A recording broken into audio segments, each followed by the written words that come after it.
మీరు అటు చెప్పినట్టు వినొద్దు సార్, జర మాదికి చూడండి సార్. అధ్యక్ష గౌరవ ముఖ్యమంత్రి గారు ప్రతిపక్ష పాత్రను మీరు బాగా నిర్వహించండి అని మాకు సలహా ఇచ్చారు, సంతోషం. ప్రజల తీర్పును మేము గౌరవిస్తాం. ప్రజలు మిమ్మల్ని ప్రశ్నించడం కోసమే మమ్మల్ని ఇక్కడ కూర్చోబెట్టారు. సో ప్రజలు మాకు ఇచ్చిన అవకాశాన్ని తప్పకుండా సద్వినియోగం చేసి మేము ప్రజల పక్షాన, మేము అధికార పక్షంలో ఉన్నా ప్రతిపక్షంలో ఉన్నా డెఫినెట్గా తెలంగాణ ప్రజల పక్షాన తెలంగాణ రాష్ట్ర ప్రయోజనాల కోసం మేము పోరాడతాం. అయితే గౌరవ ముఖ్యమంత్రి గారు బయట మాట్లాడినప్పుడు మీరు ఎన్ని గంటలు మాట్లాడతారో మాట్లాడండి, మీ మైక్ కట్ చేయము, మీరు ఎంతసేపు మాట్లాడినా శాసనసభలో అవకాశం ఇస్తాము అని బయటనేమో చెప్తా ఉన్నారు. కానీ లోపలికి వస్తే మైకు రావడం కోసం అడిగి అడిగి మా గొంతులు మూగబోతున్నటువంటి పరిస్థితి ఉన్నది తప్ప మైక్ ఇచ్చే పరిస్థితి లేదు. సో దయచేసి మీతో కోరేది, గౌరవ ముఖ్యమంత్రి గారు చాలా విషయాలు సత్యదూరమైనటువంటి విషయాలు చెప్పారు, సభ హుందాతనాన్ని తగ్గించే విధంగా మాట్లాడారు.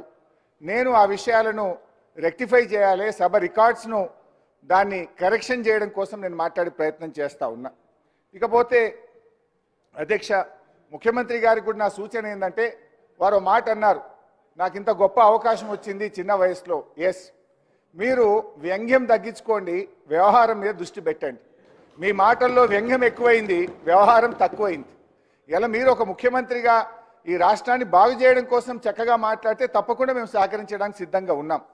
అయితే అధ్యక్ష ఈరోజు మన రాష్ట్రానికి ఒక మంచి రోజు, చాలా గొప్ప దినం. ఒక రకంగా చెప్పాలంటే ఈరోజు కేంద్ర ప్రభుత్వం గౌరవ పివి నరసింహారావు గారికి భారతరత్న అవార్డు ఇవ్వడం ఇది మనందరికీ కూడా గర్వకారణం. అధ్యక్ష నేను మీ ద్వారా ప్రభుత్వానికి ఒక చిన్న అప్పీల్ ఏంటంటే, ఇదే శాసనసభలో పివి నరసింహారావు గారికి భారతరత్న ఇవ్వాలని మనం ఏకగ్రీవ తీర్మానం చేసి పంపిస్తే ఈరోజు కేంద్ర ప్రభుత్వం వారికి భారతరత్న ఇచ్చినందుకు ఈ సభలో ఏకగ్రీవ తీర్మానం చేసి మనము కేంద్ర ప్రభుత్వానికి కృతజ్ఞత చెప్పాలి. మన పివి గారి గౌరవాన్ని మనం పెంచుకోవాల్సిన అవసరం ఉంది. ఎందుకంటే మీరు పివి నరసింహారావు గారిని పట్టించుకోకపోయినా పివి ఘాట్ నిర్మించాం, అసెంబ్లీలో పివి చిత్రపటం పెట్టాం, పివి శత జయంతి వేడుకలను ఘనంగా జరిపాం, పివి గారి కూతురికి ఎమ్మెల్సీ ఇచ్చాం, పివి గారికి భారతరత్న ఇవ్వాలని నినదించాం. ఇవాళ అది నిజం కావడం ఇది యావత్ తెలంగాణ ప్రజలకు గర్వకారణం. మీరు బేషిజాలకు పోకుండా మీ కాంగ్రెస్ పార్టీ నాయకుడు పివి గారికి భారతరత్న వచ్చింది కనుక ఇవాళ పివి గారిని అభినందిస్తూ కేంద్ర ప్రభుత్వానికి ధన్యవాదాలు తెలియజేస్తూ ఈ సభలో బేషిజాలకు పోకుండా ఏకగ్రీవ తీర్మానం చేయాలని మీ ద్వారా సభా నాయకుడిని కోరుతా ఉన్నాను అధ్యక్ష. ఇక రెండో విషయం అధ్యక్ష, గౌరవనీయులు ముఖ్యమంత్రి గారు నన్నెవరన్నా ఎమ్మెల్యేలు గెలవడానికి వస్తే మీ పార్టీ నాయకత్వానికి నమ్మకం లేదు, వాళ్ళతోని మీరు ప్రెస్ మీట్లు పెట్టించారన్నారు. నమ్మకం లేని మా నాయకత్వానికి కాదు అధ్యక్ష, మీ అధిష్టానానికి నమ్మకం లేదు. మీరు ప్రధానమంత్రి గారిని కలవడానికి వెళ్తే మీ వెంట ఉప ముఖ్యమంత్రి గారు పంపించిన చరిత్ర మీ పార్టీది. అదొక్కసారి మీరు గుర్తుపెట్టుకుంటే మంచిది. నమ్మకం లేని మా అధిష్టానానిక మీ అధిష్టానానిక ఇలా రాష్ట్ర ప్రజలందరికీ కూడా తెలుసు. అధ్యక్ష గౌరవనీయ ముఖ్యమంత్రి గారు ఇవాళ జీతభత్యాల గురించి 1వ తేదీనే జీతభత్యాలు ఇచ్చామని చెప్పారు. ఇది పూర్తిగా సత్యదూరమైనటువంటిది. నిన్న 7వ తారీఖు దాకా కూడా ఉద్యోగస్తులకు జీతాలు పడుతున్నాయి.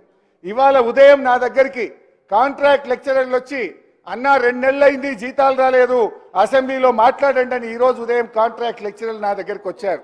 ఈ రాష్ట్రంలో 12,660 ఈజీఎస్ ఉద్యోగులకు ఇవాళకి జీతం బల్లే, వేలాది మంది ఐకేపీ ఉద్యోగులకు వివోఏలకు ఇవాళటి వరకు జీతం బల్లే, హాస్పిటళ్లలో అవుట్ సోర్సింగ్ ఉద్యోగులకు 2 నెలలుగా వేతనాలు లేనటువంటి పరిస్థితి, విద్యాశాఖలో సర్వశిక్ష అభియాన్లో ఇప్పటి వరకు ఉద్యోగస్తులకు జీతాలు రాని పరిస్థితి. నేను మిమ్మల్ని విమర్శించడం కోసం చెప్తలేను, 1వ తారీఖు ఇచ్చినామని సత్యదూరమైన విషయం సభలో చెప్పారు, కరెక్షన్ చేసుకోండి.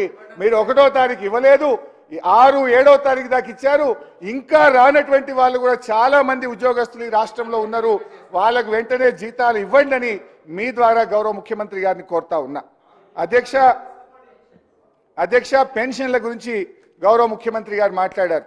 నేను ముఖ్యమంత్రి గారిని నేనేదో సవాళ్ళు విసరడమో ఛాలెంజ్లు చేయడమో చేయగలుగుతా, కానీ మీరు కొత్తగా వచ్చినారు, ఇంకా పూర్తిగా పరిపాలన మీద గ్రిప్ రాలేదు, ఇంకా రావాలి, సమయం పడుతుందని మీకు నేను కరెక్షన్ కోసం చెప్పే ప్రయత్నం చేస్తున్నా.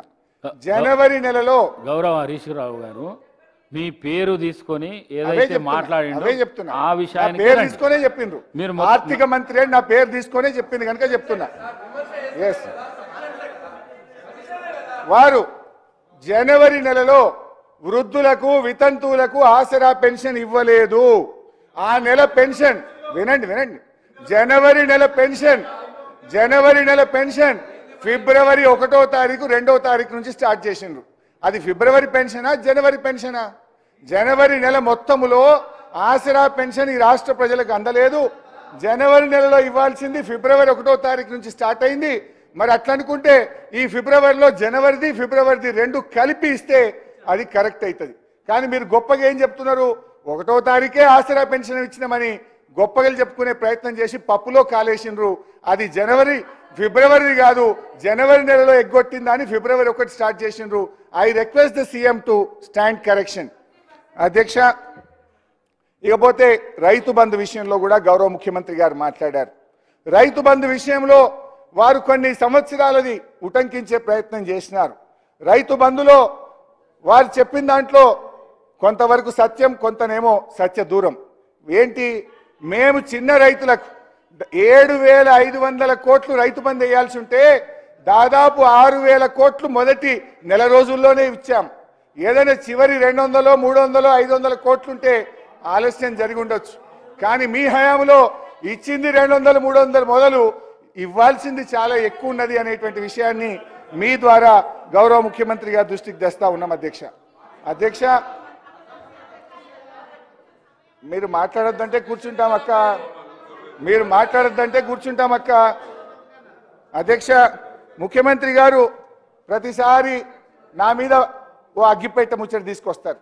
ఇది ఉద్యమకారులకు తెలుస్తుంది ఆ ఆవేదన, ఆ తపన, మా తన్లాట ఆ రోజు. ఎందుకంటే మీరేనాడు అమరవీరులకు శ్రద్ధాంజలి ఘటించిన వాళ్ళు కాదు, ఏనాడు అమరవీరుల కుటుంబాలను పరామర్శించిన వాళ్ళు కారు, ఏనాడు పాడెమోసిన వాళ్ళు కారు. ఉద్యమకారుల మీద తుపాకులు పట్టుకొని పోయిన మీకు అమరవీరుల గురించో తెలంగాణ పోరాటం గురించో మీకు తెలుస్తుందని నేను అనుకోను. ఏదేమనంటే అరిగిపోయిన గ్రామ్ఫోన్ రికార్డ్ లాగా ఈ అగ్గిపెట్ట ముచ్చేట మాట్లాడు బంద్ చేయండి. అది మా ఉద్యమ స్ఫూర్తి. మేము ఆ రోజుల్లో పోరాటంలో మా ప్రయత్నాన్ని మీరు అట్లా కించపరిచో తగ్గించో రాజకీయంగా విమర్శ చేస్తామనుకుంటే అది మీ విజ్ఞతకే వదిలేస్తున్నాం. అధ్యక్ష, ఈరోజు ఎస్ఎల్బిసి టనల్ విషయంలో అఫ్ కోర్స్ ఇరిగేషన్ మీద డిస్కషన్ ఉంటే చాలా డీటెయిల్గా నేను మళ్ళీ వాటన్నిటికి కూడా వివరణ ఇస్తాను. అధ్యక్ష, ఎస్ఎల్బిసి టనల్ విషయంలో మొన్న ప్రెస్ కాన్ఫరెన్స్లో ఈరోజు అసెంబ్లీలో కూడా గౌరవ ముఖ్యమంత్రి గారి సభను తప్పుదో పట్టించారు. మొన్న ప్రెస్ కాన్ఫరెన్స్లో 1 కిలోమీటర్ తవ్విండ్రు 10 ఏళ్ళల్లో అని చెప్పిండ్రు. ఇవాళ అసెంబ్లీలో 1.5 కిలోమీటర్ మాత్రమే తవ్వారు ఈ 10 ఏళ్లలో అని చెప్పి ఒక తప్పుడు మాటను సభలో చెప్పి రాష్ట్ర ప్రజల్ని మీరు తప్పుదో పట్టిస్తా ఉన్నారు. 11 కిలోమీటర్లు మా హయాంలో ఎస్ఎల్బిసి టనల్ తవ్వడం జరిగింది. దయచేసి ముఖ్యమంత్రి గారు దీన్ని కరెక్షన్ చేసుకోవాలి. ఇంకోసారి మాట్లాడేటప్పుడు డబుల్ చెక్ చేసుకొని మాట్లాడండి. అది మీ పొజిషన్కు, ఆ కుర్చీకి మీకు తగదు అని చెప్పి గౌరవ ముఖ్యమంత్రి గారికి మనవి చేస్తా ఉన్నాం. అధ్యక్ష, గౌరవ ముఖ్యమంత్రి గారు నాగార్జున సాగర్ డ్యామ్ గురించి కూడా మాట్లాడారు. నేను మీకు ఇచ్చే సూచన, విమర్శ చేయాలంటే నేను చాలా చేయగలుగుతా. అఫ్ కోర్స్ నా వల్ల నా మైక్ కట్ అవుతుంది. నేను మీకు ఇచ్చే సూచన, ఆ రోజు శ్రీశైలం ఆంధ్రప్రదేశ్ ప్రభుత్వ కంట్రోల్లో, నాగార్జున సాగర్ను తెలంగాణ ప్రభుత్వ కంట్రోల్లో ఇచ్చారు. కానీ ఈరోజు ఎన్నికలు జరిగే రోజు, పోలింగ్ రోజు ఆంధ్రప్రదేశ్ దుర్మార్గంగా వచ్చి ఆ రోజు పోలీసులు వచ్చి వాళ్ళు ఆధీనం చేసుకున్నారు. ఎలక్షన్ జరిగేటప్పుడు ఏముంటుంది? మనమందరం ఎలక్షన్ కమిషన్ పరిధిలో ఉంటాం. రాష్ట్ర ముఖ్యమంత్రి ఆపద్ధర్మ ముఖ్యమంత్రిగా ఉంటారు. అయితే నేను మిమ్మల్ని కోరేది ఏంటంటే, ఇవాళటికి 2 నెలలైనా సిఆర్పిఎఫ్ పోలీసుల భద్రతలో ఇలా నాగార్జున సాగర్ ఉన్నది. శ్రీశైలం మాత్రం ఈ రోజు కూడా ఆంధ్రప్రదేశ్ పోలీసుల హయాంలో ఉంది. మీరు వెంటనే నాగార్జున సాగర్ను మన రాష్ట్ర ఆధీనంలోకి తీసుకునే విధంగా మీరు కృషి చేయాలని చెప్పి నేను విజ్ఞప్తి చేస్తా ఉన్నా. ఎందుకంటే శ్రీశైలం ఈరోజు ఏపీ ప్రభుత్వంలో ఉన్నప్పుడు సాగర్ మన చేతుల్లో ఉండాలి. దానికి మీరు రమ్మంటే మీ వెంట అన్ని రకాలుగా రావడానికి, సహకరించడానికి మేము సిద్ధంగా ఉన్నామని మీ ద్వారా ముఖ్యమంత్రి గారికి తెలియజేస్తా ఉన్నాం. అధ్యక్ష, కేఆర్ఎంబి విషయంలో గౌరవ ముఖ్యమంత్రి గారు మళ్ళీ చాలా ఆరోపణలు చేసినారు.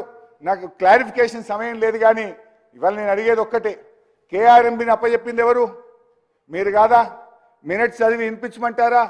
2 మినిట్లలో మీరు మీ ప్రభుత్వం వచ్చిన తర్వాత 17వ తేదీ 1వ తేదీ 2 మీటింగులు జరిగినాయి. 17వ తేదీ ఢిల్లీలో జరిగిన మీటింగ్లో కేఆర్ఎంబి మీటింగ్లో చాలా స్పష్టంగా మీరు ఒప్పుకొని వచ్చారు. Both the states will hand over 15 prioritized component outlets of Nagarjuna Sagar project and Srisailam project to KRMB within 1 month time period. ఇది ఎందుకు ఒప్పుకొని వచ్చినారు? మరి మేము ఆ రోజు ఒప్పుకోలేదే. ఇది నా కథ కాదు, నేను చెప్తున్నది కాదు. ఇది కేంద్ర ప్రభుత్వం ఇష్యూ చేసినటువంటి మినిట్స్ నెల రోజుల్లోగా అప్పచెప్తామని మీరు చెప్పొచ్చినటువంటిది. రెండవది అధ్యక్ష, మళ్ళీ ఈ విషయం మీద మీరు తెల్లారి పత్రికల్లో వార్తలు వచ్చినాయి. అయ్యో మనకు విద్యుత్ ఎట్లా, మన రాష్ట్రానికి అన్యాయం, జగన్ విజయం సాధించిన పత్రికల్లో వస్తే నేను ఆ రోజు ప్రెస్ కాన్ఫరెన్స్ పెట్టి ఈ ప్రభుత్వాన్ని తట్టి లేపినాం. అయితే లెట్ మీ కంప్లీట్. మొత్తం చెప్పినాక క్లారిఫై చేయమనండి. మొత్తం చెప్పినాక క్లారిఫై చేస్తే ఇంకా వాడికే మంచిగా ఉంటుంది. రెండవది సార్ ఒక్క నిమిషం, నేను విమర్శ చేస్తలేను. ఈ రాష్ట్ర ప్రయోజనాలు మినిస్టర్ గారు క్లారిఫికేషన్ ఇస్తారు. స్పీకర్ సార్, 2-3 విషయాలపై నా హంబుల్ సబ్మిషన్ మీకు, మీ ద్వారా మొత్తం హౌస్కి, తెలంగాణ ప్రజానీకానికి. మొదలు పల్లా రాజేశ్వర రెడ్డి గారిని నేను కరెక్ట్ చేయదలుచుకున్నా. మీరు శంకరమ్మని నా మీద అభ్యర్థిగా నిలబెట్టినప్పుడు నేను సిట్టింగ్ ఎమ్మెల్యే. మీరు ఏ సిరిసిల్లలో, గజ్వేలో, సిద్దిపేట నిలబెట్టే బదులు మా మీద నిలబెట్టి మేమేదో నిలబడ్డట్టుగా మీరు చేస్తే అది చాలా విచిత్రంగా ఉంది. నేను ఇప్పుడు 7 సార్లు గెలిచినా ఎప్పుడో మధ్యలో ఒకసారి మీరు క్యాండిడేట్ తీసుకొచ్చి మళ్ళీ తీసుకుపోయినరు. అదేవిధంగా ఇప్పుడు కృష్ణా నదీ జలాలపై గౌరవ ప్రతిపక్ష శాసనసభ్యులు హరీష్ రావు గారు, గతంలో ఇరిగేషన్ మినిస్టరు, వారు కొన్ని విషయాలు చెప్పారు. నేను ఈరోజు శాసన సభ ద్వారా యావత్ తెలంగాణ ప్రజానీకానికి తెలియజేస్తున్నా, తెలంగాణ రైతాంగం తెలియజేస్తున్నా, ఈ ప్రభుత్వం రేవంత్ రెడ్డి గారి నాయకత్వంలో ఈ ప్రభుత్వం మేము కృష్ణా నదిపై ప్రాజెక్టులు ఎవరికి అప్పచెప్పలేదు, అప్పచెప్పే ప్రసక్తే లేదు. మీరు ఎక్కడి నుంచో మినిట్స్ తీసుకొచ్చి చదివి మేమేదో చేసినాం అంటే దానికి మేమెందుకు జవాబు చెప్తాము? ఇంకోటి స్పీకర్ సార్, మీ ద్వారా యావత్ తెలంగాణ ప్రజానీకానికి తెలియజేస్తున్నాం. ఏమైనా తెలంగాణలో కృష్ణా నదీ జలాల విషయంలో తెలంగాణకి అన్యాయం జరిగిందంటే ఆనాటి టీఆర్ఎస్ ప్రభుత్వం వల్ల. ముఖ్యమంత్రి గారు చెప్తున్న విషయం నేను మళ్ళీ రిపీట్ చేస్తున్నా. సాంప్రదాయంగా water share allotment is based on catchment area, is based on drought prone area, is based on population. ఈ అన్ని పారామీటర్స్లో కృష్ణా నదీ జలాలపై తెలంగాణకి రావాల్సిన 68 to 70% వాటా వాళ్ళు వదులుకొని 2014 నుంచి 2014-15 నుంచి పోయిన సంవత్సరం వరకు తెలంగాణకి 299 టీఎంసీలు, 512 టీఎంసీలు ఆంధ్రాకు ఒప్పుకుంది గత టీఆర్ఎస్ ప్రభుత్వం. ఈ వాటా ఒప్పుకొని శాశ్వతంగా తెలంగాణకి అన్యాయం జరిగింది మీ ప్రభుత్వంలోనే. ఇప్పుడు ఇది నేను చెప్తున్న విషయం కూడా కాదు. నామా నాగేశ్వరరావు గారు నిన్న పార్లమెంట్ను అడిగిన ప్రశ్నకి కేంద్ర ప్రభుత్వం ఇచ్చిన జవాబు ఆనాటి 2 ప్రభుత్వాలు ఒప్పుకున్నాయి. This is the biggest damage, serious damage to interest of Telangana farmers. అదేవిధంగా మీరు హరీష్ రావు గారు, మీకు తెలుసు ఎన్ని విధాలుగా కృష్ణా నదీ జలాలపై తెలంగాణకు అన్యాయం మీ 10 ఏళ్లలో జరిగింది. Definitely speaker sir, we should have a separate discussion on Krishna waters in this house. No, let me just summarize. వీరి హయాంలో కేసీఆర్ గారు ముఖ్యమంత్రి ఉండగా తెలంగాణ రాష్ట్రానికి అన్యాయం చేస్తూ ఆంధ్రప్రదేశ్ ప్రభుత్వం రాయలసీమ లిఫ్ట్ ఇరిగేషన్ స్కీమ్ కింద 8 TMC per day, 8 TMC per day తీసుకుపోవడానికి వీళ్ళు అనుమతిచ్చిండ్రు. దాని తర్వాత కేసీఆర్ గారు, జగన్మోహన్ రెడ్డి గారు ఏకాంత చర్చలు జరిపినరా లేదా? అక్కడనే ఈ కుట్ర జరిగిందా లేదా? యావత్ తెలంగాణ ప్రజానికానికి ఈ విషయం తెలియదని చెప్పి మనవి చేస్తూ, స్పీకర్ సార్, నేను ఆన్ రికార్డ్ ఇరిగేషన్ మినిస్టర్గా ఈ హౌస్కి తెలంగాణ ప్రజానికాన్ని తెలియజేస్తున్నా, కృష్ణా నదిపై ఉన్న ప్రాజెక్టులు కేఆర్ఎంబికి అప్పజెప్పడానికి మేము ఒప్పుకోలేదు, ఒప్పుకోబోము అని చెప్పి కూడా మనం చేస్తున్నాం.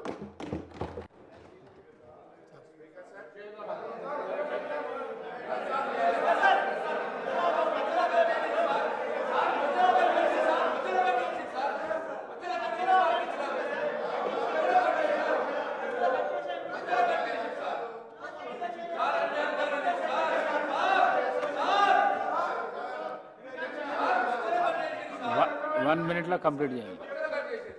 కాదు సార్, ఇప్పుడు నేను కంప్లీటే చెప్పాయి. ఇప్పుడు ఉత్తమ్ అన్న గారు లేచి నా మీద మళ్ళీ ఆరోపణలు చేసి నేను క్లారిఫై చేయాలనే వద్దా? ఇరిగేషన్ మీద మాట్లాడినందుకు ఉత్తమ్ అన్న క్లారిఫై చేయాలి కదా. ఇప్పుడు ఇప్పుడు ఎక్కడి నుంచో తెచ్చి హరీష్ రావు గారు మాట్లాడుతున్నారు అన్నారు. ఇవి మీ ద్వారా వారికి పంపిస్తాయి. ఇవి ఎక్కడి నుంచో తేలే. ఇది కృష్ణా రివర్ మేనేజ్మెంట్ బోర్డుది కేంద్ర జలవనరుల కార్యదర్శి, తెలంగాణ ఇరిగేషన్ కార్యదర్శి, ఆంధ్రప్రదేశ్ ఇరిగేషన్ కార్యదర్శి అందరూ సంతకాలు పెట్టి నెల రోజుల్లోగా ప్రాజెక్టులు అప్పచెప్పుతామని వచ్చిన మినిట్స్ ఆఫ్ ద మీటింగ్ ఇది మీ ద్వారా పంపిస్తున్నావు అని చదువుకోమనండి. నంబర్ 1. ఒక్క మీటింగ్ కాదు, రెండో మీటింగ్ జరిగింది 17వ తారీఖున. అరే లెట్ మీ కంప్లీట్. ఆ మినిట్స్ యొక్క మొదటి పారాగ్రాఫ్ లో secretary government of Telangana has not agree to the proposal రాసింది. ఆ లైన్ చదవండి హరీష్ రావు గారు. మీరు చదవండి. మంత్రి గారు మీరు చదవండి. ఒక నిమిషం, I just read out 1 minute.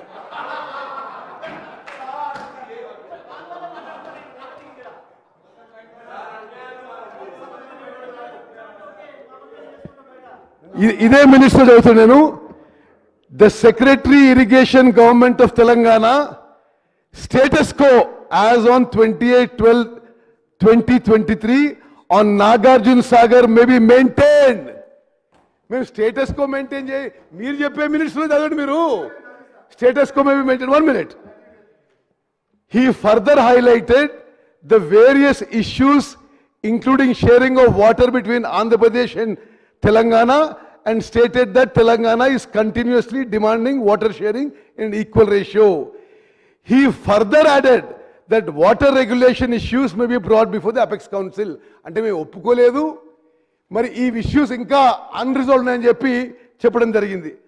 మరి హరీష్ రావు గారు రెండు మూడు విషయాలు. ఒకటి 511 and 299 TMC allotment. No, 1 minute.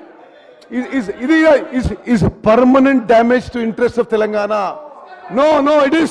అరే మీరు పార్లమెంట్లో మీరు జవాబు చెప్పారు కానీ సరే స్పీకర్ గారు, I'm requesting you that please place on record our government, Revanth Reddy గారి నాయకత్వంలో మా ప్రభుత్వం మేము కృష్ణా రివర్ పై ప్రాజెక్ట్స్ కృష్ణా రివర్ మేనేజ్మెంట్ బోర్డుకి ఇవ్వడానికి ఒప్పుకోలేదు, ఒప్పుకోబోము. మీరు దయచేసి ఈ విషయంపై స్పెషల్ డిస్కషన్ పెట్టాల్సిందిగా కోరుతున్నాను. హరీష్ రావు గారు మళ్ళీ ఎందుకు అడుగుతున్నారు? అరే చదవాలి కదా. స్టేటస్ కో దేని మీద నాగార్జున సాగర్ తెలంగాణ చేతికి గుంజుకున్నాము, సిఆర్పిఎఫ్ పోలీసుల చేతుల్లో పెట్టినాము. బిడ్డ మీరు దీని మీద గౌరవ ముఖ్యమంత్రి గారు